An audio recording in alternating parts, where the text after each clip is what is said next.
Chasing Giants with Don Higgins and Terry Peer. Brought to you by Osseo Camo, nature's most lethal camouflage. Follow along as Don and Terry discuss the techniques, strategies, and dedication needed to harvest one of God's most amazing creations, world-class whitetails. Well, welcome everyone to the Chasing Giants podcast, episode 257 on January 19th with Don Higgins. I'm Terry Peer, brought to you by Osseo Gear. Don, man, I don't know what it is, but it seems like time just keeps slipping away faster and faster. We look at the calendar and January's almost out of here. Seems like just yesterday we were hunting the rut in Illinois, and man, I don't know where time goes. It just flies by. Yeah, and I'm sitting here ready for spring. Weather we've had, I used to not understand why old people went to Florida or Texas or wherever for the winter, and shoot, I'm ready to join them now. This cold weather stinks. I don't like it at all. The older I get, the less I like it. And man, I had to move snow a couple times with my skid loader. One time I was out there for over 3 hours with a skid loader moving snow. We got so much, and I don't know. I'm about ready to move to Florida. Yeah, and we're supposed to get a really bitter cold snap. It was right at 40 degrees in Kentucky today, and I think it's supposed to drop into the low single digits over the next day. And I don't know how long it's going to set in, but there is an extreme drop in temperature. I'll tell you, though, the thing that I'm happy about is it was warm enough to melt most of that snow, so it's not all gone. Some of the piles and the drifts are there, but at least the food plots are exposed, all the food that's underneath of it. So I'm relieved about that because my soybeans are gone. Corn's about gone, but it's going to expose a lot of that clover and deadly dozen and the different cereal grains that we were testing this year that we're going to have easier food sources for the deer to get to. Yeah, my plots have been hit hard too. I still got food in them, but I'm glad that snow melted, like you said, because we got probably 100 acres of winter wheat on my section. My neighbor planted a bunch, and it was all buried under the snow, but there's a lot of it exposed now so that those deer will have something green to eat, and they need it. I mean, I was afraid that my plots were going to run out, by early February or so, but we get them on that green wheat, that'll make those plots last longer. Yeah. Well, we got some interesting questions for later in the show in the segment that Midwest Land Group brings to us. But, I think the thing that I want to touch on the first part of this podcast today is shed hunting. And I was on a land consulting visit. I want to talk about that and talk about this little kid that I got to meet today a little bit later. We found 2 sheds today, and I've already started seeing the social media boasting about out shed hunting and finding sheds already. And it seems like we talk about this every year, but I just can't get through my head the guys that claim that they don't hunt putting intrusion on their property, and then all of a sudden we start tromping through our properties when probably maybe half of our deer are shed yet. Walk us through a little bit. I mean, you've said for many times, don't go shed hunting until you're sure they're all dropped. Why is it too early to shed hunt, and what's it doing if you're in there walking right now? Well, I think there's way more than half of the sheds still on the deer's heads. I think that there's 95% plus still on the deer's heads. Yeah, for every one you find, there's 20 still on their heads. So, with this weather we've had, these deer are under some stress. And I actually quit hunting. I could have hunted today. Our season is still open till tomorrow, but I don't want to go out on the property and spook deer and have them run off across the field or whatever. It's just too much stress on them. And I guess I care about my deer too much, and I just I don't want to put any pressure on them. And you go out and looking for sheds, what are you doing? You're stomping right through the heart of where the deer are, and you're running them off prime food sources and things like that. And they're under stress from the coyotes, and the coyotes are hungry as can be. They get into those weather conditions, and it's hard on them as well. And so what are they doing? They're chasing the deer. And this is a time of the year under these conditions. Now, if it was like it was last winter, and it's 50 degrees all winter and the ground hardly froze the entire winter, well, that's a different story. But when the weather is this brutal, we need to think about the critters' well-being instead of finding a stinking shed antler. Come on, people. It's if you look at a calendar, is shed hunting like planting a food plot where Dwayne Hopkins says read the conditions and not the calendar? Or is it, do you watch trail cameras, or do you just wait till right before green up when you're in finishing up your habitat to do your, I know we only shed hunt your place once a year. Mm-hmm. When do you read that time is right to do it? What triggers it to say, let's go do it today? Well, more than anything, it's when I'm available, because I'm on the road so much anymore. But, I'm going to wait till March. It's going to be in March before I go do that. And this year they're going to be, they've already started shedding. There's no doubt about it. But, there's still going to be deer holding their antlers the 1st of March. I promise you. I don't care how bad it gets. There's still going to be some holding their antlers the 1st of March. So a buck sheds this week. Well, guess what? If he's on your property, that antler's still going to be there. Yeah, a squirrel may chew on it or whatever, but it amazes me the mentality of some people that hunt, because they are nothing but bloodthirsty killers with no compassion whatsoever for the animals that they're chasing. I mean, be a conservationist, It only took me 6 minutes to get you wound up. Well, it's ridiculous. I mean, I guess I'm a weirdo. I care about these critters more than I should, I guess. I don't know.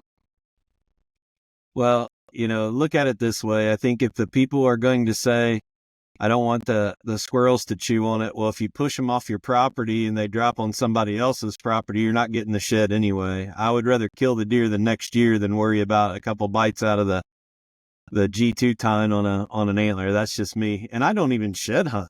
I mean, it's if I find one out in the field while I'm going to fill a feeder or put mineral out or whatever, so be it. But I don't even walk the sanctuary. Well, the whole compassion thing goes way beyond just shed antler hunt. I mean, we got people taking stupid, ridiculous shots, unethical shots at deer. There's no compassion whatsoever, and it just rubs me the wrong way. I just strive to be a better steward than that, and I guess I'm just a weirdo.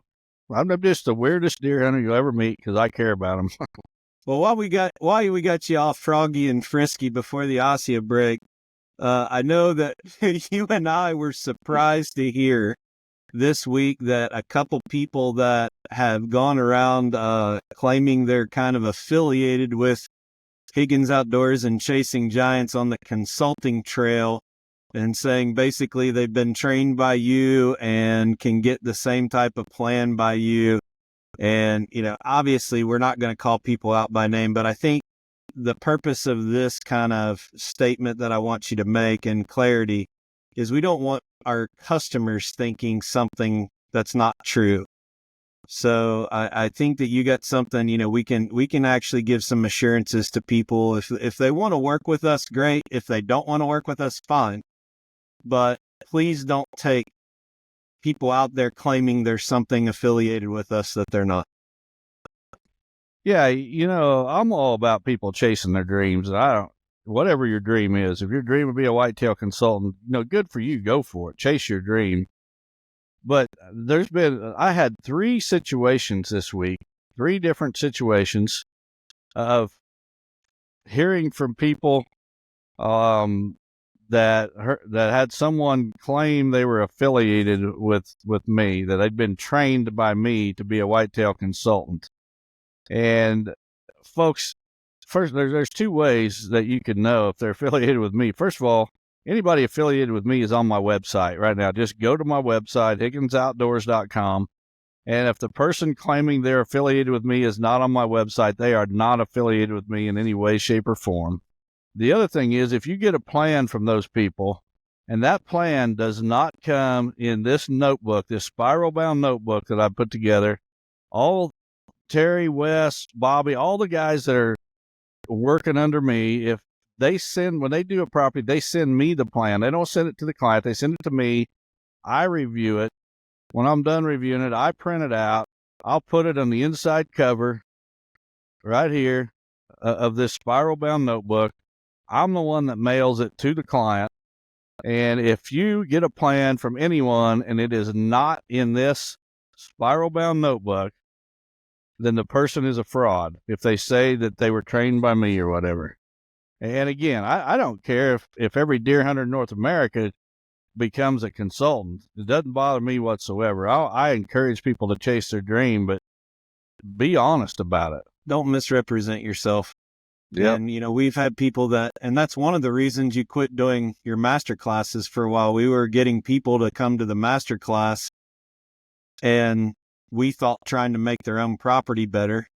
And then all of a sudden they're going out and saying, well, I've gone to Don Higgins's master class. I'm trained by him. I'm a consultant now. So, folks, don't read too much into this.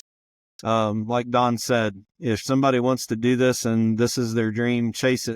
But please, for the people out there, understand that there is some misrepresentation out here. And, I guess we can leave it at that. I don't know. You done with that one? Or are you good?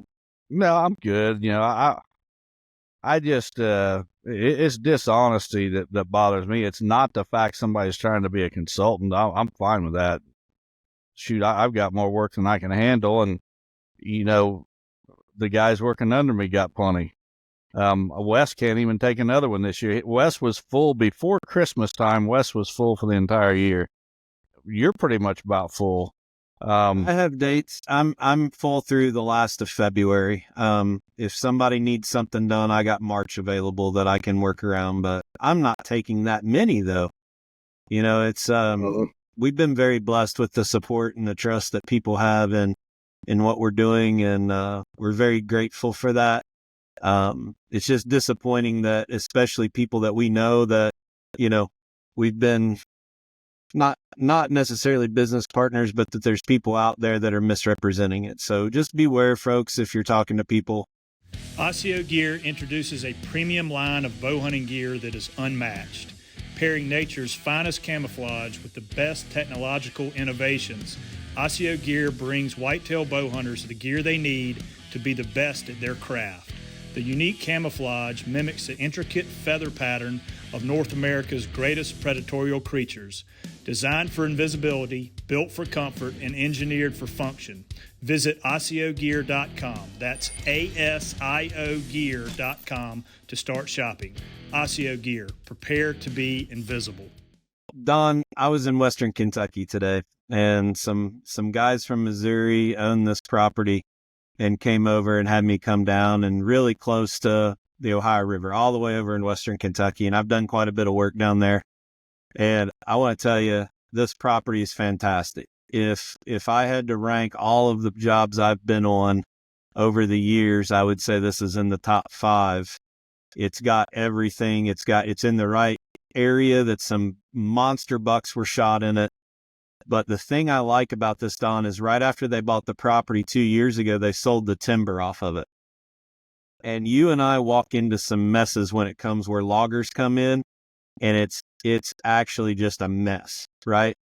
Mm-hmm. I got to find out. You and I have been trying to find credible loggers. Today, I found the work of a guy I want to meet, and I'm supposed to get this contact information. It is the best logging job I have ever seen. The equipment was top notch. They covered in all their ruts. We went to an area that they had cut. The landowner told them to cut it hard, and I mean, it was cut hard. I mean, exactly like what we would want it, but they had the big, the machine with the big tool on the end of it where it cuts it and they grab it and lay it and then cut the log. So all of the tops were laid up in piles all across the hillside. It wasn't just debris everywhere with 4-inch ruts of those skidder machines coming out of there. the landing area up on top of the field. They had cleaned it all up and dozed it out and leveled it out.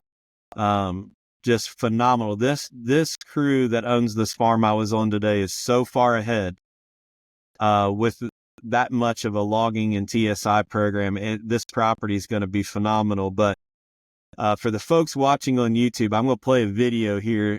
We're going to cut away, and I'm going to play this video.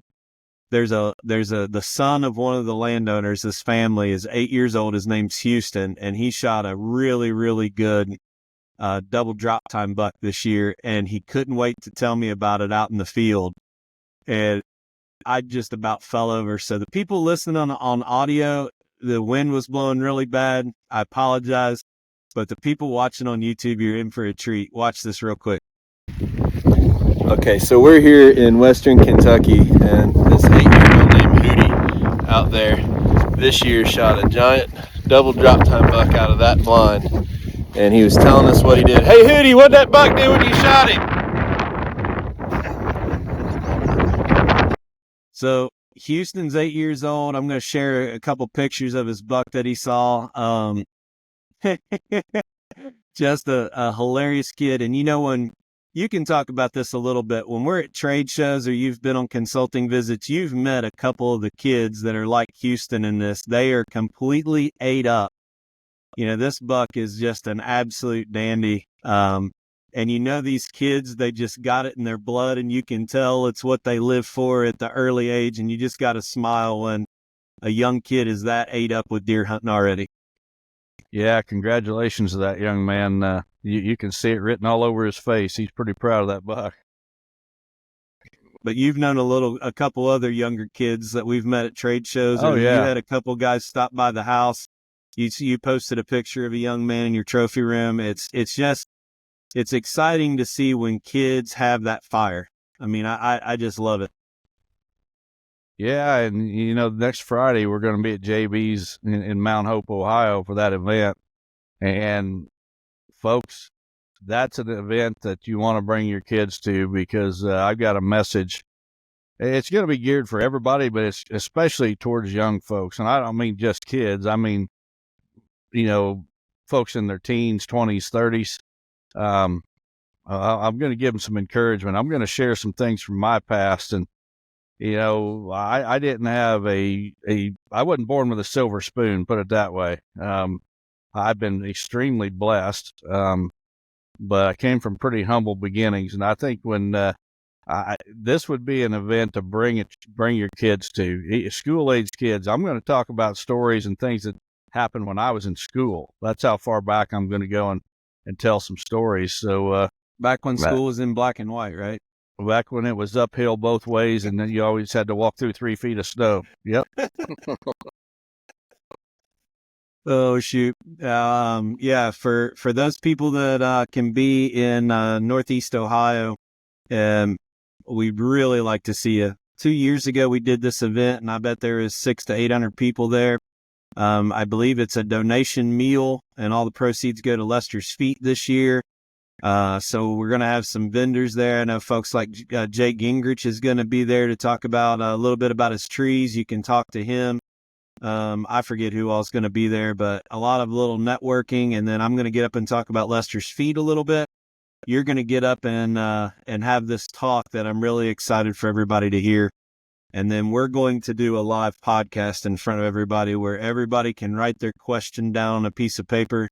And it's like the live podcast night are pretty much a whole night of the 360 Higgins hot seat. I mean, we have no idea what's going to come up each night. And some of it gets funny. Some of it gets pretty pointed questions, doesn't it? It's whatever they want to bring up. Yeah, we never know what's coming at us, so there's no rehearsal. It's putting us on the spot one time after another. Coming this February to the Michiana Event Center in Shipshewana, Indiana, the FAE Midwest Sportsman Classic. Thursday, February 13th through Saturday, February 15th. Come see the Whitetail Legends Classic with Bobby Worthington, Don Higgins, Al Foster, Joe Miles, Gene Winsell, Barry Winsell, and moderator Terry Peer. We started shooting arrows Here we are pushing 80 years old, and we haven't put our toys away yet. To say, like, these lights really brighten my eyes, and I know what the buck felt like that Don Higgins got last year right before he pulled the trigger. When I got to hunting the whitetail deer later on, I realized I was hunting the number one prey animal in the world, the most difficult animal in the world to kill. Before that week was over, my heart was broken because I found out they had a naked man in their room. True story. Whitetail bucks aren't supposed to be easy. A mature whitetail buck, he's the top of the line. I mean, he's the top challenge in the archery world, and it's supposed to be a close range sport. You know, I think that there's too many deer hunters out there that are trying to improve their success through their equipment instead of their woodsmanship skills. Don't miss the Chasing Giants live podcast on Thursday night. Brian Dickinson, the author of Blind Descent, on stage Friday and Saturday. Mark Zona, the Hall of Fame angler, will be live on Thursday and Friday to show you how legends catch big fish. Also in this year's Unmatched speaker lineup, Terry Hodges, the legendary game warden and author of the thrilling Warden Force series. Team Radical on big game hunting and predator calling. Andy Andreas on fruit trees for wildlife. Smokey from Smokey's Deer Lures. And James Watson, Ross Robertson, and Mike Raber rounding out our next level fishing lineup. Thousands of dollars in attendee giveaways, guns, a double drop hunting blind, a fishing trip, Osseo camo, kayak, and more. Find a full show schedule at MidwestSportsmanClassic.com. Tickets available at the door. February 13th, 14th, and 15th. For more information, go to MidwestSportsmanClassic.com. Yeah, so this coming Friday, January 24th, we're going to be at Mount Hope at the Mount Hope Event Center. JB's Feed is putting on this event. There's going to be a supper and all the stuff Terry just talked about. Number, if you're interested, 330-893-3684. Bring your kids out. They need to hear the message. February 13th to the 15th, we're going to be at the Midwest Sportsman's Classic in Shipshewana, Indiana. Number there, 574-248-0322. February 27th, I just talked to the gentleman putting on this today. Primeland Outdoors is a real-world dealer. They're at Macon, Missouri, and Jerry Bontrager is the owner.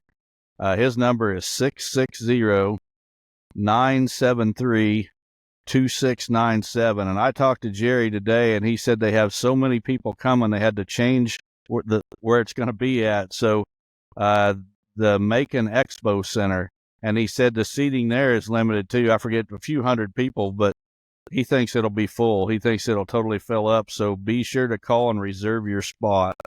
Again, Jerry's number is 660-973-2697. March 1st, I'm going to be in Oswego, Kansas at the Kansas Whitetail Summit. You can call 785-949-2204. The next weekend, March 7th, 8th, and 9th, Iowa Deer Classic in Des Moines, Iowa. Terry and I will be there Friday night with a live Chasing Giants podcast, Saturday and Sunday. I've got a seminar on growing giant bucks on your property. The biggest step that I've found, been putting a lot of effort into this PowerPoint, worked on it again this week. Be showing that at both the Kansas Whitetail Summit and the Iowa Deer Classic. But then March 15th, the next weekend, I'll be at the Split Brow Outdoors in Denver, Indiana. Number there, 765-469-3621. There's going to be multiple speakers at that event too. I know Wes Delks is going to be there. And I think Andy, the apple breeder, is going to be there as well. So hope to see you folks at one of those events. And we also have a big event coming in June. It's not on the list yet. We'll start talking about details in upstate New York in June, I believe, right? I think Is it June or July? It's July. Sorry. Yep. So we'll be going to the Northeast for a live podcast in July. So we're trying to get around as best we can this year and look forward to that. I had the privilege of going to just outside of Lancaster, Pennsylvania early this week to speak at the 360 Blinds Dealer Days. And, the story goes way back between you and Mark Fisher. He even brought that up in the dealer meeting when he got up and talked about starting this company in the garage. And it was like, I knew I had something when I went to a trade show and Don Higgins tried to buy it. Tried to buy the whole company. I tried to buy 360, the company. Right. Yeah, I knew those blinds were special, but he kept on a hold of it, and it's probably a good thing he did, because I don't think I would have ever made it as big as he did. I've just got too many irons in the fire. Last thing I needed was a blind company, but God looking out for both of us. Well, and the good thing is their company is growing. Their company is diversifying.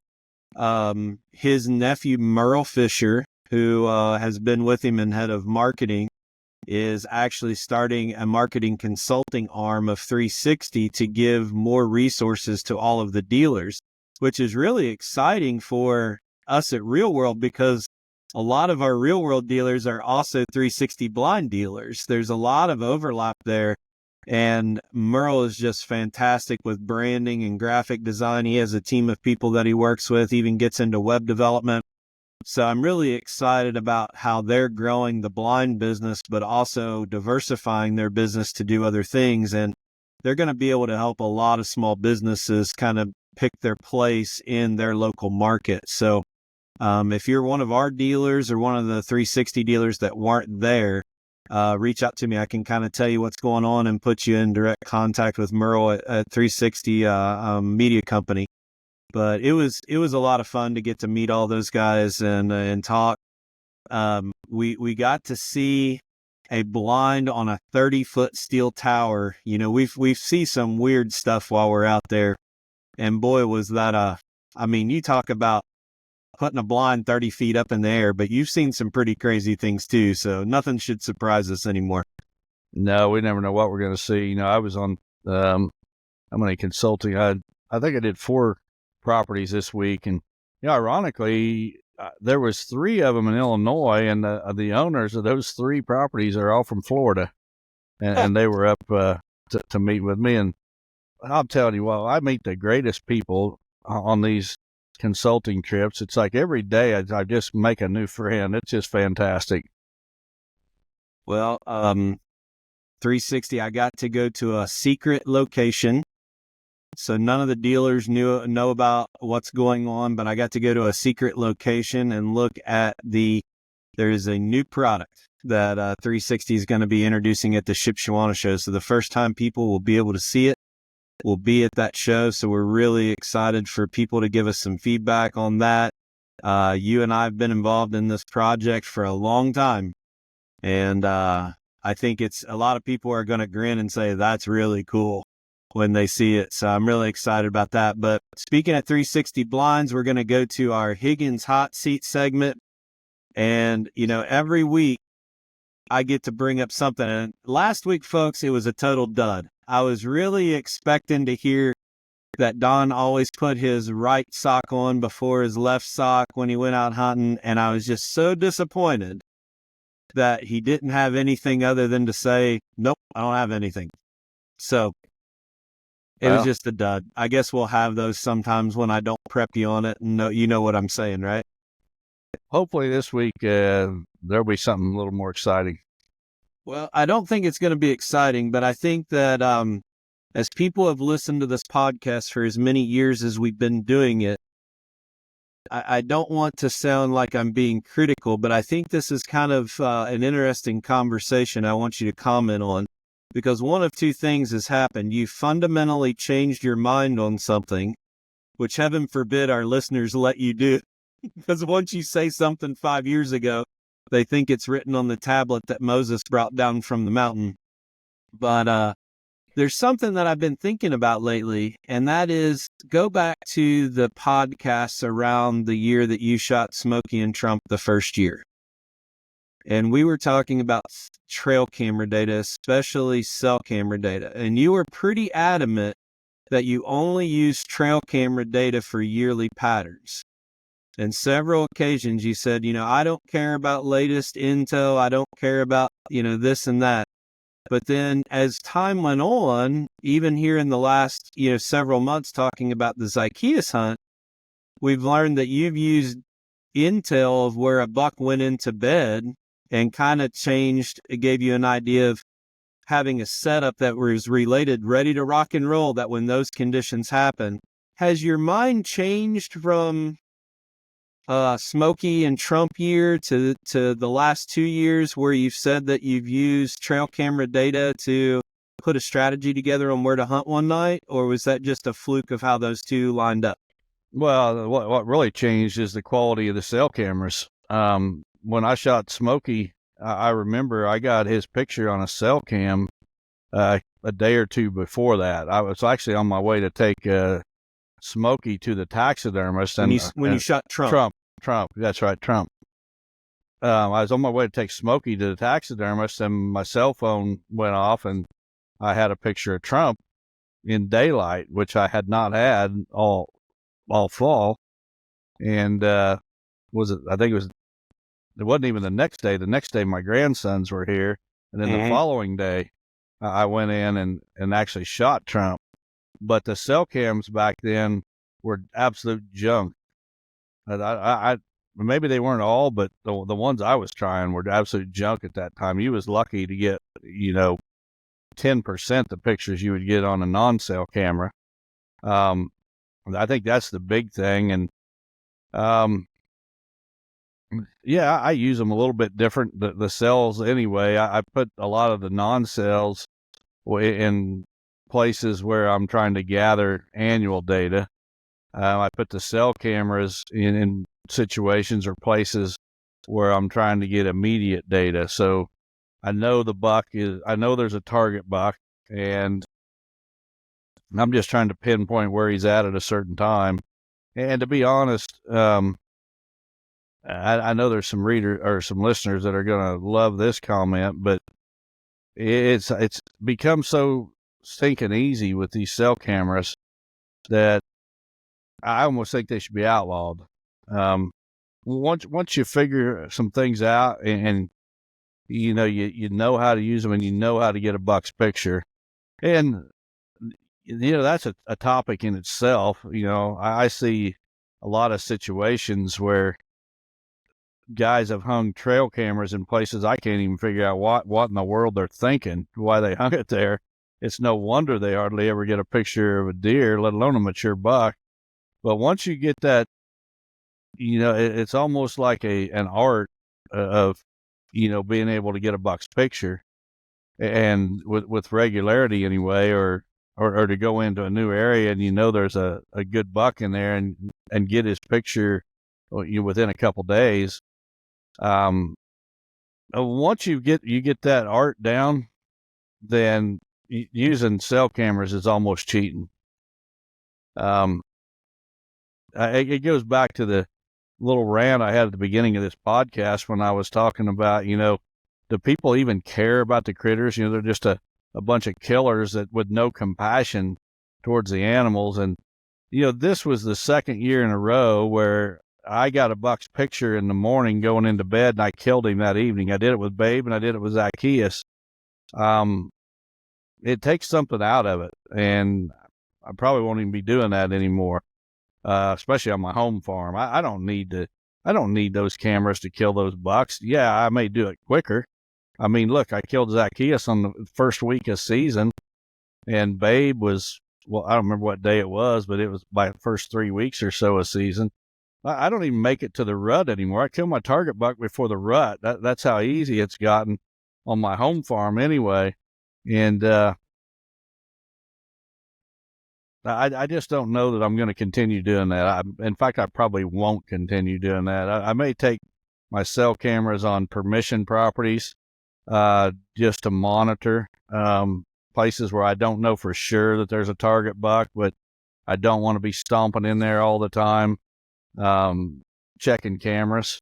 Well, I think the conversation that I really wanted to get out of this wasn't to say, you conflicted yourself. It's technology's evolving.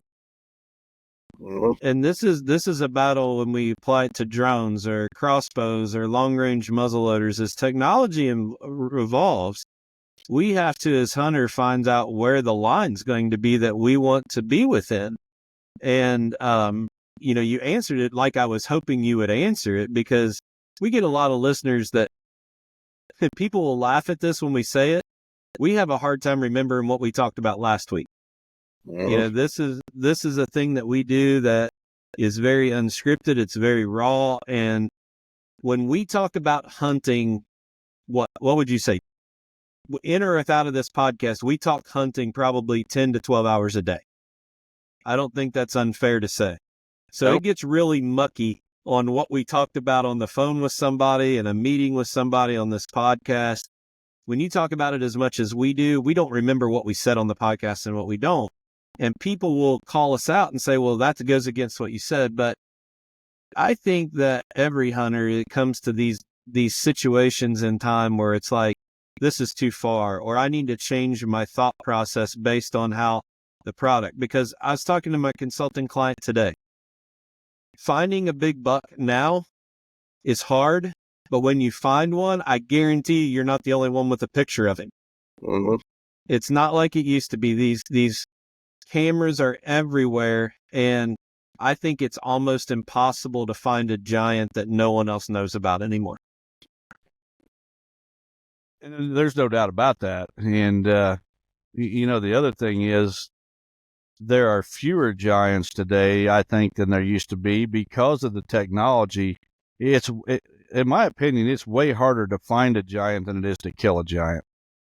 When it comes to killing him, your challenge is really to beat somebody else to killing him, because somebody else does know about him, like you brought up. And, there's all these different issues that we didn't even have 20 years ago. When I shot my first 200-inch deer in December of 2004, which was basically 20 years ago, I had one trail camera, and it used 35 millimeter film, and that was it. And to be honest, I hardly knew another deer hunter with a trail camera at that time.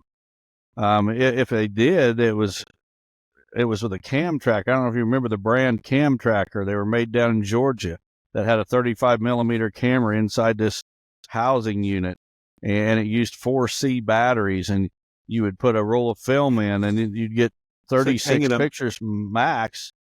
And I had one of them. And today I've got 50 cameras that I can put a 32 gig card in, and I can get 25,000 pictures on that card. And it doesn't miss. It's got a trigger that hits every deer or every animal that comes by. And then, you talked about drones, we talked about crossbows. And I had a very interesting conversation today.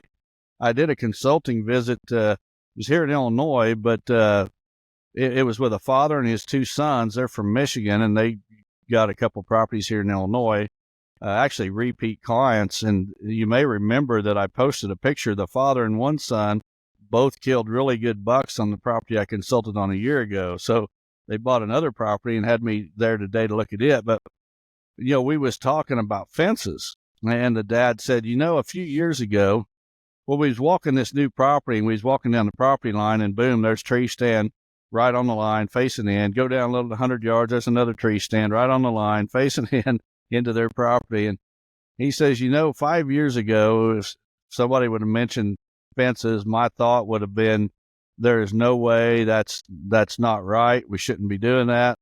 He said, but, when you invest all this money into a property, and then you invest all this time and money into setting that property up, you're planting food plots, you've got your hunting blinds, you're doing TSI work, you're planting switchgrass, you're taking fields out of ag production where they're making you money, and you're putting them into switchgrass for better bedding cover and this and that. And he said, then some guy and actually I'm the one that said this, but I said, yeah, and then some guy gets permission on the property right next door, and he's got zero time, zero money invested in the whole deer hunting thing, and he puts a stand right on the line facing into your property. And so I understand it. And so on my drive home, I got to thinking, and I'm thinking, you know what? I don't really blame the guy that's getting permission and doing that either. And the reason for it is because I once was that guy. I was the guy that couldn't afford anything. I was hunting permission properties and public ground only, and I was trying to chase big deer, and I wanted to go where the big deer were. So, I went where my odds were the best for success. And this guy that's got permission on the farm next door, he may be working a job and scraping by to make ends meet for his family and everything. And he wants to kill a big deer just as bad as we do, but he just don't have the financial resources to do it. I don't blame that guy whatsoever. Who's really at fault here, in my opinion, and I don't blame the guy building the fence either. So I don't blame the guy on either property, even though they're on two totally different ends of the spectrum financially and, what they're able to put towards their deer hunting in terms of owning property and things like that. But I think the real issue here, the real problem, is these state DNRs that refuse to manage their deer herds for quality. There's literally a fraction of the mature deer in Illinois that there used to be. And so the competition for those fewer mature deer is so intense anymore that guys that have the financial means are building fences. I'm telling you, it's in 20 years, there's going to be so many fences throughout the Midwest. It's going to be so common. It's just going to be it's like not it's going no to big take deal. that long. I don't think it is either. And I was telling these guys today, I said, just 5 years ago, my consulting clients, probably 10% of them were willing to even consider a fence. Today, it's probably 85 to 90% are okay with a fence because they just see that you can't do it without them. They actually start the visit out saying, show me where to put the fence. Yeah. And there was a guy, I was on a visit here not too long ago on a big property. The guy owned over 600 acres, and he had one neighbor that had 8 acres against him. And the guy with the 8 acres, I don't blame him. He took his 8 acres and he made a big food plot, and he let his neighbor with the 640 have the bedding cover. And, he had it wasn't full 8 acres, but he probably had 5 acres of food and a blind on it. Well, do I blame that guy? Absolutely not. That guy wants to kill a big deer just as bad as anybody else. But I also don't blame the guy with the 640 who's invested millions of dollars. If he decides to build a fence around that 8 acres or, on the property line, I don't blame him either. So, yeah, I see it from both sides. And the reason I see it from both sides, well, I've never been in the situation where I could afford a 600-acre hunting property. But I've been dirt poor where I had permission properties only and public land only. So I get those guys, and I don't blame them a bit for setting up where they've got the best chance for success. But I also do not blame the guy who builds the fence because he's invested millions of dollars in a hunting property. So I can see that from both angles. Well, I don't know that I agree with you there. I don't mind somebody hunting where they got the best odds, but sitting on a property facing and shooting across the property line is unethical. Well, I don't and illegal. agree with that. So I don't agree with shooting across the property line, but we're trying to play the wind, and where we set up to play the wind, we want to be on the edge. We don't want the scent blowing into the heart of our property. We'll blow it onto the neighbors. The neighbors over there blowing it onto us. So, all right. Well, let's move on to our listener submitted questions brought to you by Midwest Land Group. I talked to those folks this week, and a couple of weeks ago, we were talking about how they want to expand, and in the coming weeks, we're going to see where they said they did exactly as they said they're going to do, and that was, move into further east, states like Ohio, Indiana, Kentucky, I believe even Alabama or Mississippi. Don't quote me on that, but the news is that they have people selected and in training, and we'll be able to make announcements and connect those folks to the guys working for our good friend Brian Kraft at Midwest Land Group. Ever had a terrible real estate experience?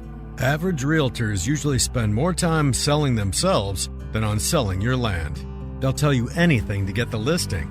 They know that if they get the listing, you're stuck with them. Not here. Midwest Land Group has changed the way land is sold and is the only brokerage to offer a 100% satisfaction guarantee. That means if we don't meet your expectations, you can fire us. That puts all the pressure on us to perform. We don't just list land, we sell it. If you're looking to buy or sell property, don't before you talk to us. Visit us at MidwestLandGroup.com. The other funny, interesting thing is I'm not sure if people noticed this, but the ATA show was this last week. And if you go back and look at any of these photos, everybody, puts a lot of photos of, sitting with their buddy or a celebrity. Midwest Land Group actually sponsored the lanyard. So their logo, if you want to go back and look at ATA photos, all of them have Midwest Land Group on their lanyard. So that's pretty cool. But we'll get on to the first question here, and thank you to those folks. We really appreciate the support of the podcast. And here's our first question of the week. First one comes from Tim Gwynn from Austin, Indiana. Says, hi, Don and Terry. I really appreciate all the information that you two share. It is priceless. I did a hard TSI cut last summer and want to turn most of it into a sanctuary with food plots on some of the edges. After I strategically moved some of the treetops around to create funnels to the edges, would it be best to just let nature take over and let it grow into a giant thicket? Or in some of the openings, should I plant nut-bearing trees like pin oaks that hold leaves late into the winter? What are your recommendations for creating a sanctuary from scratch? Thanks and God bless. Well, Tim, I've done that situation where I went in and I planted pin oaks because they hold their leaves after a heavy logging and TSI project. And, a lot of it depends on the kind of trees that were cut, because if there were good oak trees in there to begin with, there should be some seed from those trees that are, if it hasn't started growing already, will. If it was a white oak timber, there should be some young white oaks or whatever.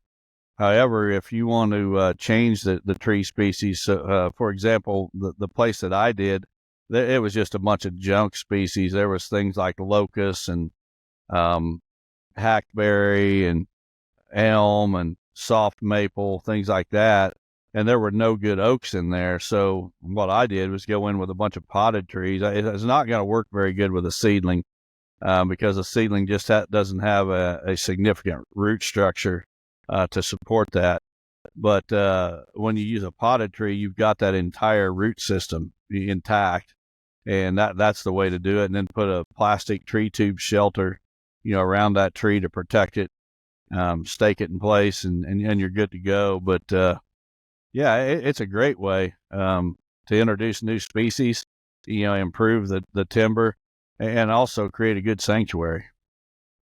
Sounds good. Hey, before we go to the next question, remind everybody how to get a question submitted onto the podcast, and if we use it on air, what happens? Yeah, go to chasinggiants.com. There's a form there to fill out. If you want a T-shirt, you got one chance. That's the day you submit your question to fill the form out right. If you can't read the instructions of how to put your name and address on it, you're not going to get a T-shirt, even if we use your question. But another way you can do it is you can mail those in. You can mail them to Real World Wildlife Products at P.O. Box 55, Arthur, Illinois, 61911. And but we'll use those just the same as we do the ones that are submitted online. We use your question, you get a free Chasing Giants T-shirt. Next question comes from Brad Hunt from Porham, Oklahoma. Says, hello, Don and Terry. I've heard Don talk about planting fruit trees on his property. My question is, do you remove cedar trees within a certain radius of your fruit trees? I have heard that cedar trees carry diseases that can kill certain fruit trees. I have the same situation on my farm. I have short cedar trees trying to grow around my food plots and in the edges of the woods that is not too far from my fruit trees. Yes, cedar trees make good screening cover and thermal bedding cover, but I don't want to damage or kill my fruit trees because they are such a great investment and takes so long to grow. Well, Brad, the disease you're talking about, it's actually a fungus. It's cedar apple rust fungus. CAR fungus. And it definitely, if you got cedar trees, the only tree that it affects is apple trees. It's not going to affect, pears, persimmons, anything like that. But that fungus can absolutely kill your trees. To know if your tree is got it, it will have on the leaves, it'll have little yellow spots, and that's a sign.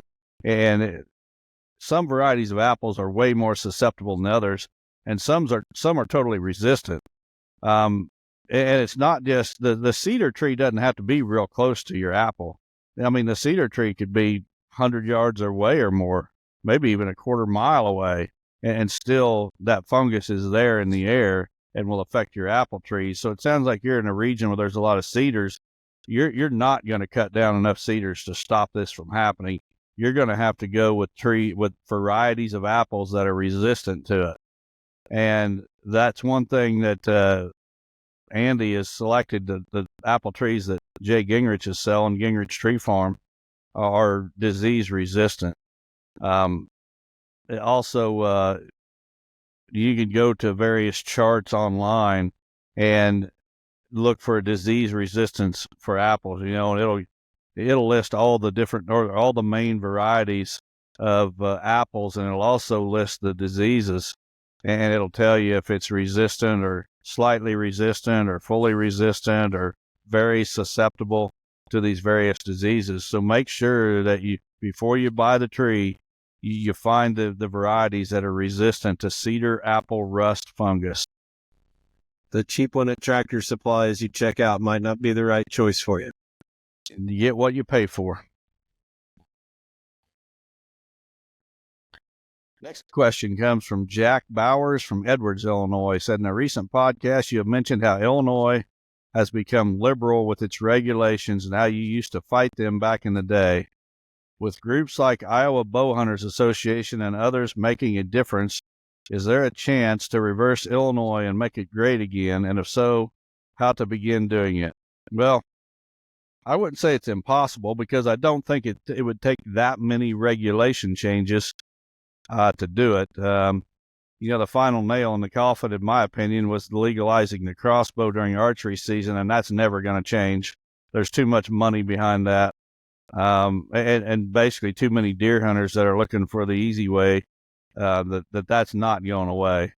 Can it be changed? I don't know if we can go totally back to as good as it was in the good old days, but I do think it could be made better. And how do we do that? Well, I'm never getting involved again. I've burned enough years of my life running to meetings in Springfield and here and there and just wasting my time and accomplished absolutely nothing. If someone were to be ambitious and wanted to try to make some change, you got to have a lobbyist behind you. You're never going to do it without a lobbyist. And to be honest, you're really going to need the Farm Bureau behind you. So if you could come up with some positive regulation changes that would also benefit farmers and get the Farm Bureau behind you, the Farm Bureau is the most powerful lobby in the state of Illinois. And if you can get them behind you pushing your agenda, then you got a chance to make some positive changes. I don't even know who's in charge at DNR anymore. I'm guessing the clowns that used to run the show have retired, which they needed to. But Farm Bureau, you got to get the Farm Bureau in your corner. Okay. Good question. We'll go to the next one. Should be up on the screen now. This one comes from Travis Kitzmiller from Harrington, Kansas. Says, good evening, fellows. Hope all is well with you and yours. Long-time listener, first time writing in.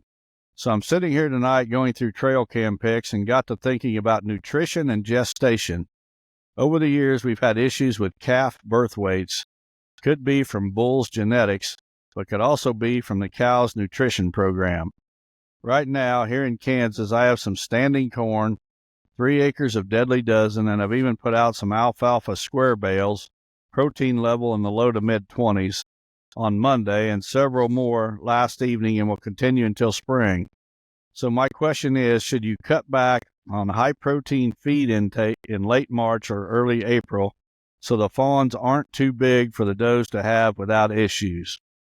Travis, that's a great question, and being a cattle guy myself, it's one that I totally understand where you're coming from. You know, in the cattle industry, there's a lot been done with genetics, and you know, the cattle that we were showing back in the early 80s, if you look at them, look at pictures of some of the show winners from back in the early 1980s, and you're going to see big, tall, long-legged, shallow-bodied cattle. That's when the breeds like the Chianea were really hot, and Chianea crosses, because those Chianea cattle were really tall, really long-legged, and that was the look of the day. Looks absolutely nothing like the cattle that are dominating the shows today. So we can do a lot and have done a lot with genetics in cattle. And when it comes to calving, you know, there's calving ease bulls that are known to sire lighter weight calves at birth, which, you know, anybody that's artificially breeding heifers, for sure, they're always going to look for a calving ease bull to use on those heifers. Other bulls, particularly bulls with really good growth scores, you know, with good weaning weights and yearling weights, those bulls are typically going to have a little higher birth weight. And there's EPDs. Cattle guys are going to know exactly what I'm talking about. Deer guys probably not so much. So EPD is expected progeny difference.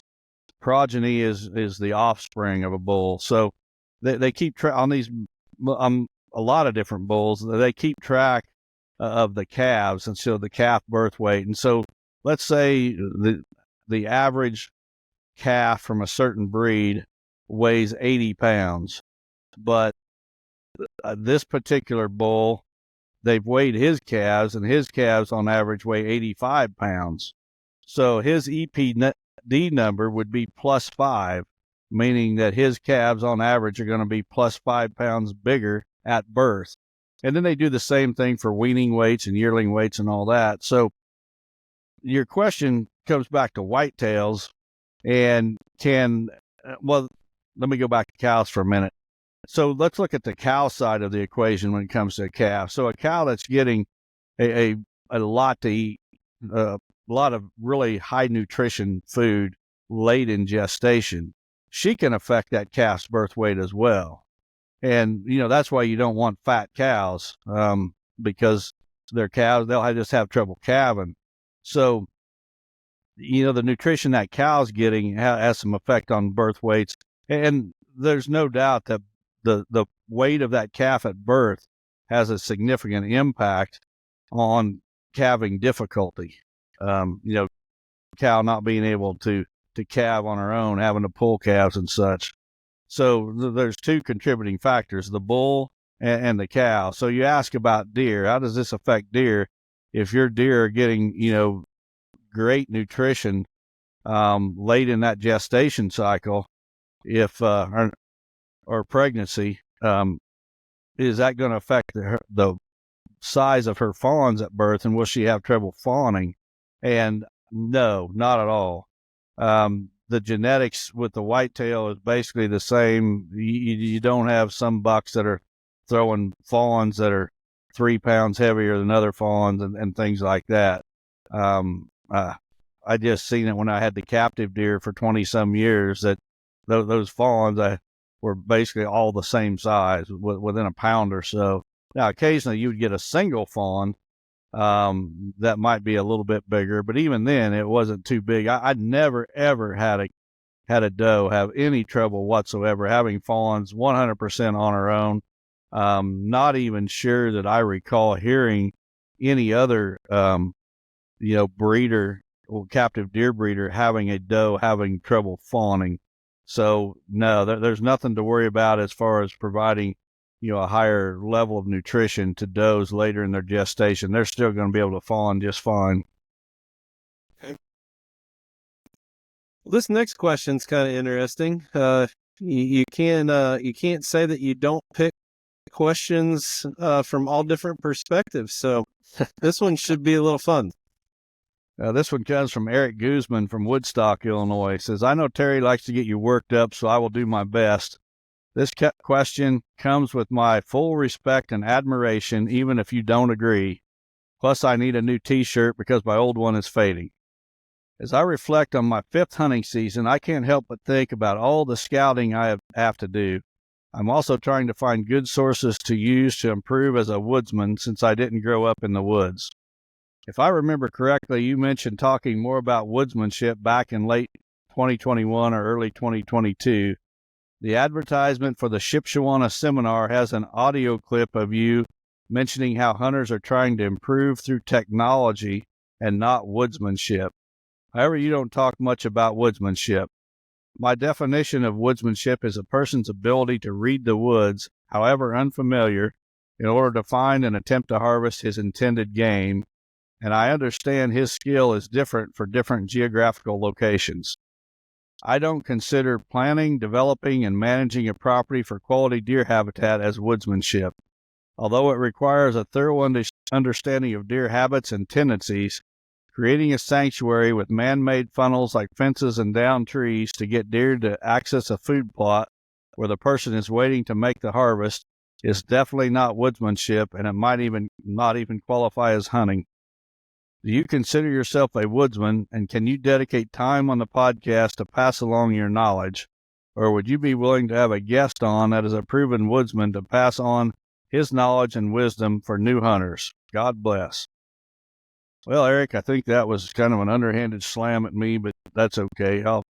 I think it's a great question, actually. Do I consider myself a woodsman? I absolutely do, and the reason for it is I started my outdoor passion, career, whatever you want to call it, as a trapper and as a small game hunter. And, so what is a woodsman? So a woodsman can read animal sign, tracks, sign left by every critter in the woods. He sees a track, he knows what it is. He can read terrain. He knows an animal is likely to do something because of some terrain feature. He knows the trees and the shrubs and the vegetation. He knows the various species of Tweety birds and non-game animals as well as game animals. He can see a nest in a tree and know that nest was made by a certain kind of bird just by the way the nest is made. There's just all kinds of things that go into woodsmanship. Well, why don't we talk about it on here so much? Well, it's because it's a visual teaching. And to teach about woodsmanship, we would have to go to the woods, not just one-on-one, but we would have to be in the woods. We'd have to be in person. I don't know.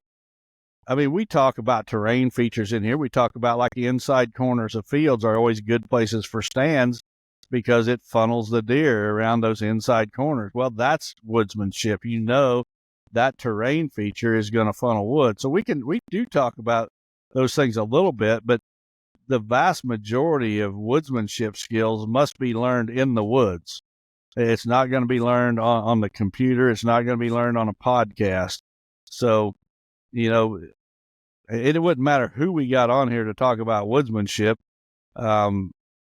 You're not going to learn much from it without being there. So, if we didn't understand woodsmanship principles, we couldn't apply the things like he's doing. So I agree with you. I think the question it's a great question, but the tone of it's completely out of line. So work on your communication skills, Eric. But you want to be bold, I'll be bold right back to you. That was pretty out of line, but we still answer it. The fundamental thing is if it was easy as dropping a tree or putting up a diversion fence, everybody would do what you're doing. It's understanding what the deer needs to do and putting all of those different tools together so that the deer's still going to do what he wants to do with you being in the right place. And it's if you didn't understand basic woodsmanship or you hadn't passed that on to people like Wes and myself over the years, we wouldn't be able to use the things that he was kind of trying to backslap you with a little bit here and how we implement that into a property with the sign that we see on that property.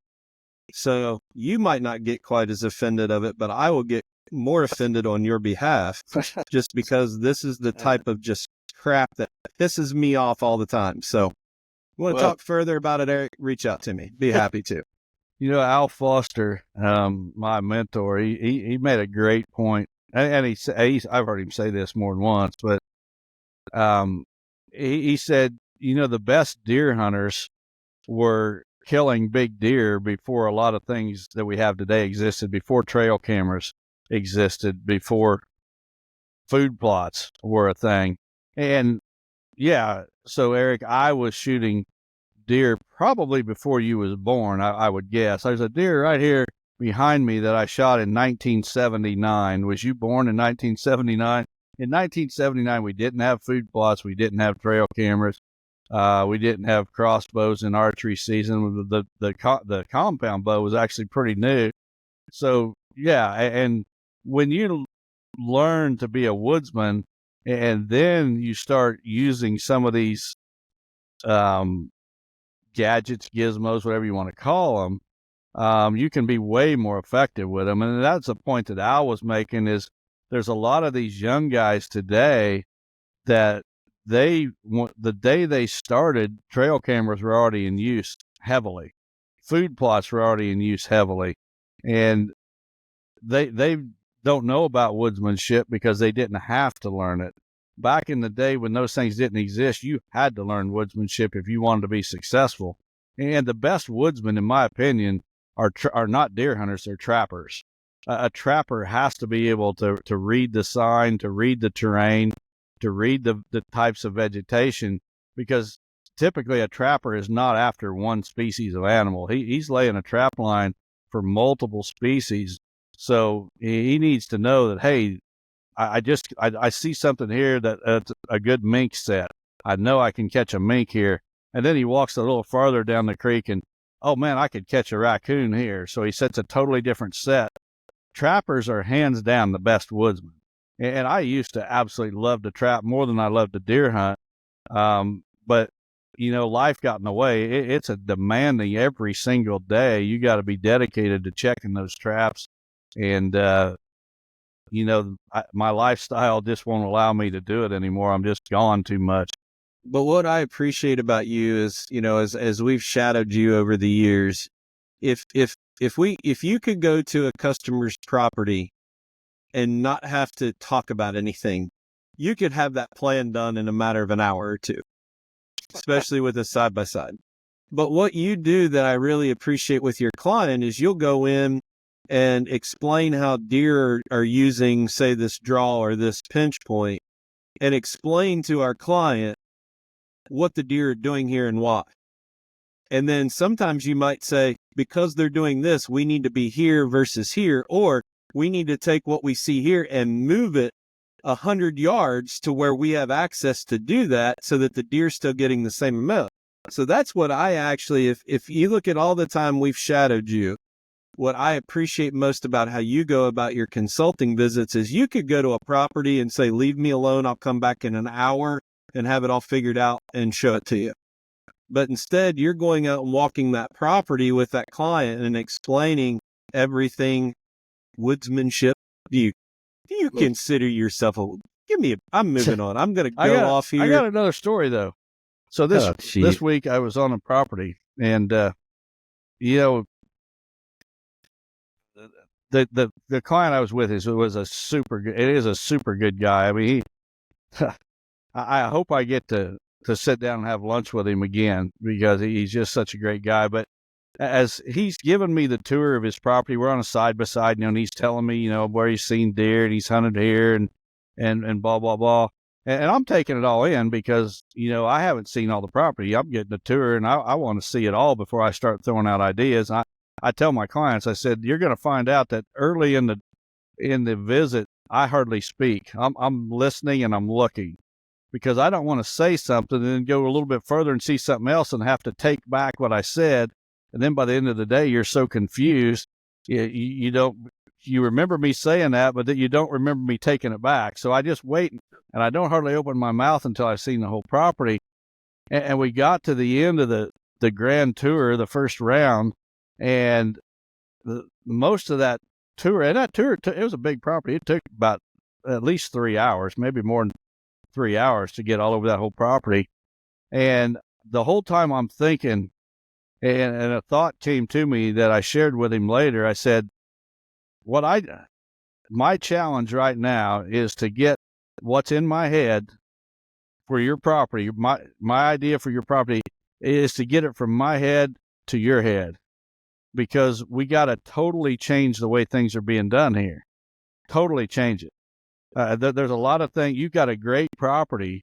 It's got great habitat. And that's the thing about a consultant. I think every consultant out there can create quality habitat.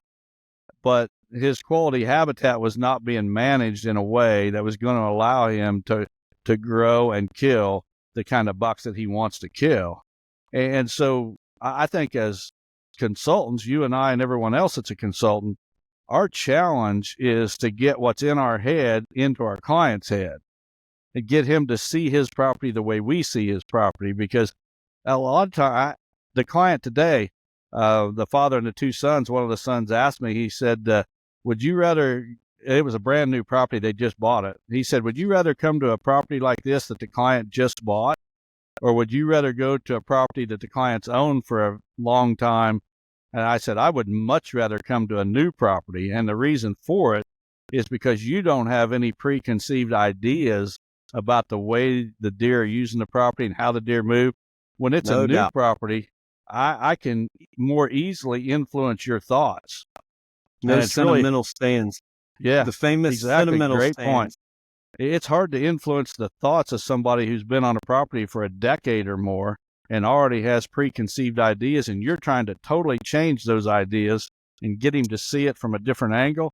That can be a challenge. And for us, communicating our ideas to the client, whether in the written plan that we send them later or verbally as we're there with them, that's our challenge. All right, let's get one last question done. We're running a little bit long, but that's okay. People love it. It's a little bit long. Levi Oshner from Sarenville, Nebraska sent this one in. He says, in bait states, do you feel mature whitetail bucks prefer corn supplement feed on the ground, making it more natural, or do you feel they don't mind eating out of feeders? Thanks again. Can't say enough for what you guys do for the outdoor world and for God's kingdom. Love the prayer time at the end of each podcast.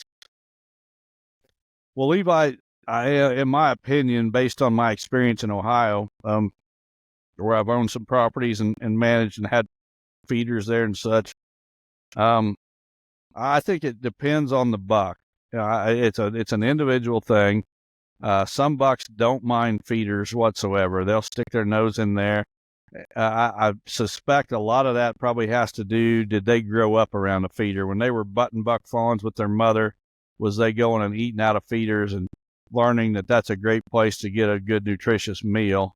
Or did they not see a feeder until they were mature? Then it's going to get a whole lot harder to get that buck to stick his nose in that feeder. I think personally, I would guess they would prefer to eat off of the ground than sticking their nose in a feeder. However, when that feed's on the ground, they're fighting with coons and turkeys and everything else at the same time. So I think it comes down to the individual deer and what that deer became accustomed to when he was younger. That's like a lot of things that we've talked about. It's changing a pattern or what a buck will do when he's mature. Once he's mature is hard, no matter what it is. Yep. They are interesting critters once they get to be older. And, to get a new property and throw a feeder on it and expect every 6-year-old within 3 miles to come stick his nose in a feeder, I think is hard. But as you do it the same way, and you go back and look at Brandon Epperson's video that he did on Chasing Giants TV, he basically was creating the same pattern, doing it the same way every time. And that consistency, I think, is what's important. And like you said, the deer that grow up around it, or the 2 and 3 year olds that get used to it. So I've had feeders on my place and had 7-year-olds eat out of feeders. So but I'm sure there's also deer that never would go near it, whether it was the scent or the pressure or whatever. I mean, it's to say always or never is just the wrong thing to do in this world.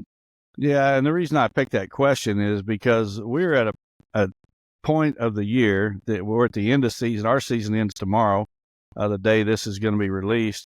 A lot of other seasons are already over, and some will be closing soon. But this is the time when food is in shortest supply for our deer, and this is the most important time to be supplemental feeding. And I know guys that live in bait states will throw corn piles out during season in Ohio, Kentucky, wherever. But folks, if you really kill, this is me being weird again. I'm just a weirdo when it comes to deer. If you really care about your deer herd, especially with the weather that we've been having, now is the time that you need to be supplemental feeding your deer, whether you're doing it on the ground or in the feeder, doesn't matter to me. But now is the time, if you care about your deer herd, to be getting some food out, because I'm telling you, I've had multiple people sending me pictures of their food plots this week. And with the weather we've had, those plots are being absolutely decimated. And there's a lot of guys that are serious about land management that they're not going to have food in their plots at the end of January, who typically do have food for the whole winter. So if you can supplemental feed, now's the time to do it. Yep. All right. Well, thank you for that question. Thank you for making a comment about the Sunday night prayer time. We started putting that at the end of the podcast for everybody to be able to listen to. Most weeks it'll actually air again on Sunday night around 7 o'clock if I remember to do so, but it's always at the end of the podcast. This week, our friend Eric Perry from Ohio is going to be having it, and we hope you stay tuned after to listen to that. As far as next week's event, here's a warning shot to everybody. We do not know at this point whether we will have video capture of the live event or not, but it will be captured audio, so beware those of you who watch on YouTube. It might be an audio only podcast next week. We'll do our best, but not sure what kind of the facilities are going to allow and what equipment we have access to. So we'll do our best, but fair warning, episode 258 may be audio only. We'll see what we can do. I'll work on it, and we'll be back with you next week. I appreciate everybody. Yeah, hope to see you there at Mount Hope next Friday evening. Terry will be there sharing his woodsmanship skills, and I'll be sharing a little message. So God bless everyone. I get to give an update about Lester's Feet. Our website is back up, finally. It's just lestersfeet.com instead of lestersfeet.org. So it's back up at least. We still are dealing with technical difficulties, but. All righty. God bless everyone. See you next week.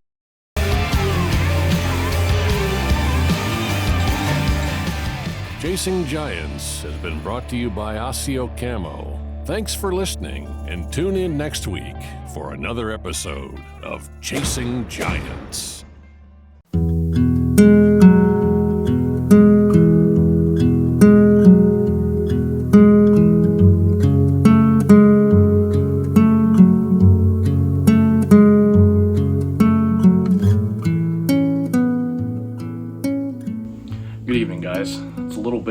Different of a setup than what I normally do. I'm either outside or downstairs where I have plenty of lighting, but I'm getting ready to go out of town, so I had to hurry up and get this one done. So I'm in my son's room, so if there's some crazy light, weird noises, I apologize. I had a lesson picked out that I wanted to talk about tonight, but I've seen so much stuff on social media and stuff I witnessed yesterday that I feel like it's kind of what I need to talk about tonight. So I run the Ohio Whitetail Nation Facebook page and YouTube channel. So naturally, obviously, I'm from Ohio, and as any Ohio native, we're all Buckeyes fans, and anyone that follows sports, especially on the college level, last night, the Ohio State Buckeyes took on the Texas Longhorns in the semifinals and won, and they're going to play Notre Dame in the college football championship. So naturally, my Facebook feed is full of Ohio State stuff, but at the beginning of the season, there was a lot of, I don't want to say ruckus because there was not much kickback, there was a real big student ministry presence at Ohio State. And I'm sure there was many other universities and colleges that were like this, but being from Ohio, I heard about the one from Ohio State the most. And a lot of the guys, I mean, they were doing photo shoots and stuff, and you'd see them in practice or boarding planes, and they would all wear t-shirts that were, some were red, I believe some were black, and they had red writing on them, and it says, Jesus won. And they were so openly talking about their faith. It's something totally different than what we normally see with sports. And again, I'm not quite sure where it all started. I'm not going to complain, but I see a lot of it from the Ohio State side. Well, as a Buckeye, we got embarrassed when we got beat by Michigan this year, and it kind of lit a fire under them, and man, they're playing lights out right now in the playoffs. And there were some very big plays last night, but after the game concluded, every interview that was done, Will Howard, the quarterback, Jack Sawyer, who had a strip sack, picked up the fumble, and ran it back for a touchdown. Their interviews, all of them, the first thing that they would say in their interview was, some of them were setting records, and the strip sack that Jack Sawyer had, he's going to be a legend in Ohio State for years to come. But the first thing that he said was, I have to thank my Lord and Savior, Jesus Christ. I have to give all the glory to God. And every player that was interviewed yesterday, regardless before they took credit or gave their team credit, they gave credit to God first and foremost. And there was another play, actually it was during the play that Jack Sawyer made. And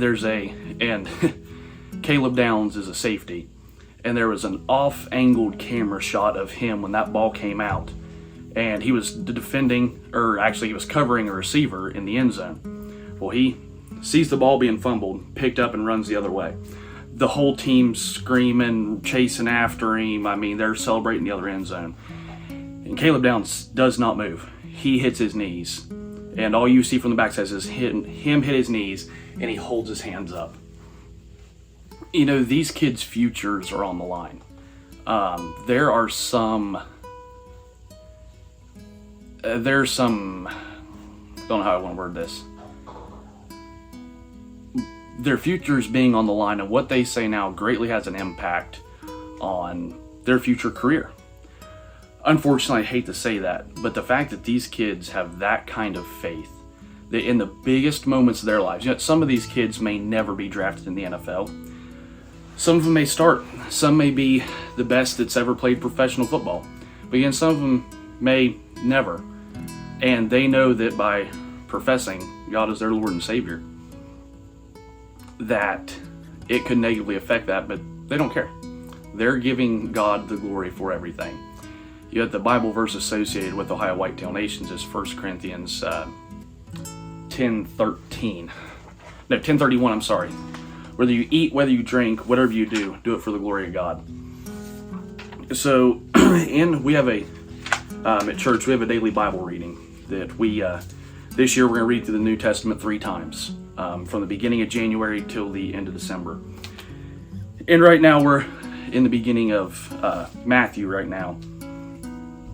And this has already been mentioned one time on the Sunday night prayer time, but I wanted to read this passage. It says, we're in Matthew 5, we're going to start in 14 through 16. It says, "You are the light of the world. A city that is set on a hill cannot be hidden, nor do they light up a lamp and put it under a basket, but put it on a lampstand, so it gives light to all who are in the house. So let your light shine before men, that they may see your good works and glorify your Father in heaven." Another one that came to mind was Matthew 10:32. It says, "Therefore whosoever confesses me before men," this is Jesus speaking, "him I will also confess before my Father who is in heaven. But whoever denies me before men, I will also deny before my Father who is in heaven." And this isn't, again guys, this isn't something that's just happening at Ohio State. Actually, what really kind of put the nail in the coffin, so to speak, is I was contemplating speaking on this, and then I watched scrolling through Facebook, I watched a short video, and it was actually, I don't know all their names, but it's the head coach of Texas, the team that lost that game, their quarterback, and I believe it was a defensive player, but the interview he concluded. They all said, "Go Horns," or whatever the Texas symbol is they do. And all three of them stood up. But the other player, he said, "Can I have just a minute?" And everyone kind of sat back down for just a second. And he said, "We may have, in a nutshell," I have a small bit of the quote here. He said, "In a nutshell, we may have lost this game, but we won." It says, "We won. We truly know who our leader is, and that is God and Jesus Christ. And ultimately, we have the ability to use the gift that He gave us to share with the world. It's been amazing." So again, it's not just Ohio State, but there's this, I don't know if it's a movement, whatever it is, and it's amazing. In Romans chapter 1, verse 16, let me find it real quick here. It says, "For I am not ashamed of the gospel of Christ, for it is the power of God to salvation for everyone who believes, for the Jew first and also for the Greek." We've got good news, and I think some of us, including myself at times, we struggle to share the good news. And whether that be with a friend, a coworker, a family member, we have that obligation. We need to speak very, very openly and proudly of God, about Jesus, the plan of salvation, our hope for eternal salvation through Him, that there's nothing that I can do on my own to get to heaven. There's nothing. I can't be a good enough person to make it to heaven. And God sent His only Son to die on a cross, to be that perfect sacrifice. And God has a plan of salvation that's outlined in the Bible. And if any of you guys have any questions with that, I'd love to study with you guys. So as we're entering into a new year, if all these college kids are on national TV right now praising God, I think we should be doing the same. So guys, I want to close this out in a word of prayer. Dear Heavenly Father, we thank You for this day and thank You for all the many blessings. Tonight, Lord, we pray that whenever we can, if we can bring it up in a casual conversation or whatever it may be, that we can help spread Your word and potentially bring people to You. As everyone is lost, Lord, and we are so thankful that You sent Your Son to be that perfect sacrifice for us, and that we spread the good news that there is a way to get to heaven through You. Dear Heavenly Father, we pray for all those right now who are affected by the wildfires out west and all the natural disasters that are across this country, Lord. We pray for all the families that's working currently with Lester's feet, that You comfort the families, help heal everyone that's involved. Dear Heavenly Father, we give You all the praise, all the honor, and all the glory. In Your holy name we pray. Amen. Thank you guys and have a wonderful week.